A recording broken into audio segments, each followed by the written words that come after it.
Joining us today, we have world-renowned historian, political activist, and all-around good guy, Professor Ilan Pappe.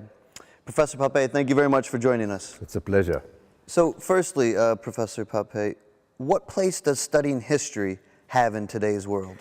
I think that many of the conflicts that plague the world today, whether they are between nations or inside nations, cannot be understood, let alone be resolved, without looking at their history.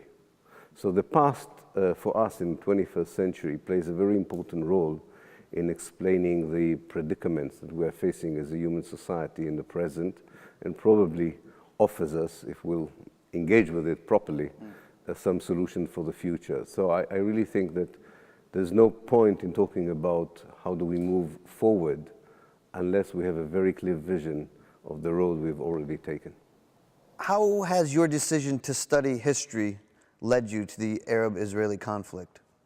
Well, history for some reason, and I think people who are historians know that, there's a certain inclination towards history, towards stories about the past when you're already very young, which sort of do not happen to everyone. And I was always fascinated by it. In fact, it's the only topic in school I was willing to invest in, to put it mildly.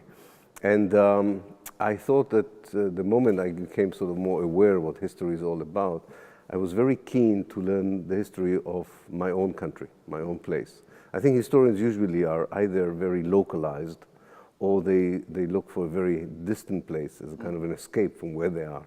I was much more interested in my own history, and in Israel-Palestine, the conflict is such a dominant feature that you can't really write the history without relating to it.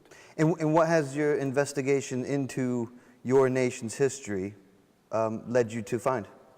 Well, as my wife said, if I would have chosen 17th century Finland, everybody would be happier.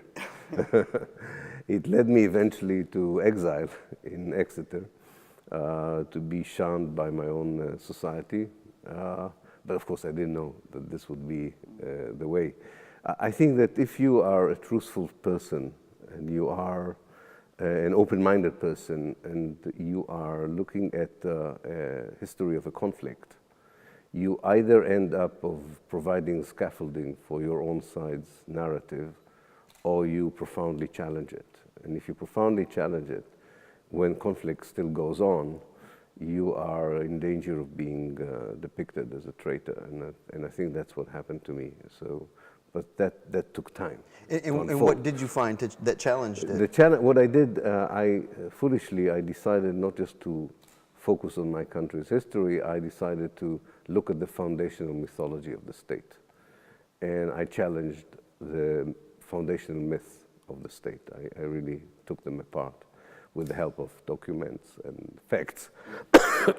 And that, of course, on the one hand, makes your history writing very popular, very accessible. You reach a lot of people because it's relevant to many people. But it also puts you on the radar of the authorities or the powers that be, and Israel is not ready yet to face its past in any courageous or brave way. Okay, and what are the major points to consider regarding this episode in history? I think there are three major points that one should not overlook if you're interested in the conflict, if you're a student of the conflict, if you live there or you have any interest in what's happening there.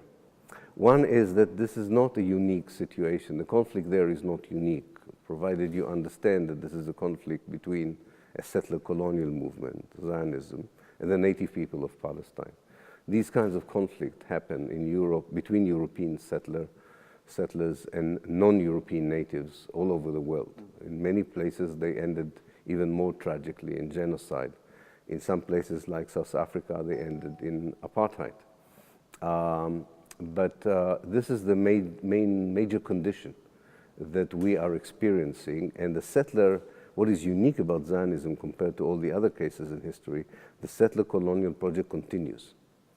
So there are still colonies built, there's still the settler mentality, and the natives are still believing that they are conducting an anti-colonialist war. So that's one point. It's which is very difficult to explain to students who regard colonialism, for instance, as something that ended in the 19th century. Exactly. So it's a present-day colonialism, which is almost like an oxymoron, but it is. The second is that Europe is deeply involved in this because of the Holocaust. In many ways, the European support for the colonization of Palestine was done as a compensation for what Europe did to its own Jews, and especially during the Second World War. And somehow, this idea that the Palestinians have to compensate for what Europe has done to the Jews is another point that shouldn't be overlooked. The third point, I would say, is that despite everything that happened, it's not the bloodiest conflict of them all. It's 120 years that actually produced relatively less blood, if one can put it this horrible way, than other conflicts. And there's therefore a reason for optimism. The Israelis and Palestinians are very alike. They share many things, although they differ on others. It's a very small country, and people anyway live in an intertwined society, one next to the other. So I think there's also some base for hope that the situation is still soluble, because after all, there was no genocide, there was no bloody conflict of the kinds we had in other places. So it's still a place one should not give up hope for. And finally, what is the answer in moving forward towards a peaceful and political solution? Well, today, between what is called Israel and Palestine together, between the River Jordan and the Mediterranean, you have 12 million people. Almost half of them are Jews and half of them are Palestinians. You also have to look at the 5.5 million Palestinian refugees and take this whole population together and say you need a solution for these 12 to 17 million people within a relatively small place. So I think the only hope for a solution is to find a human rights and civil rights kind of basis on which to build joint life.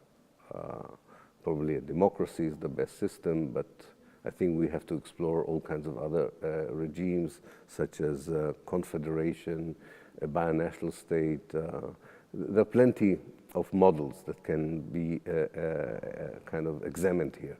But the basic principle should be equality. Equality before the law, equality in the distribution of natural resources, in attachment to the land, and in fact, equality in the ability to conduct normal life, which is what most Palestinians are denied at this moment in time. And I think once you find the political outfit that can provide these conditions, you have a good chance of building something better there. Professor Ilan Pappe, thank you very much. Thank you.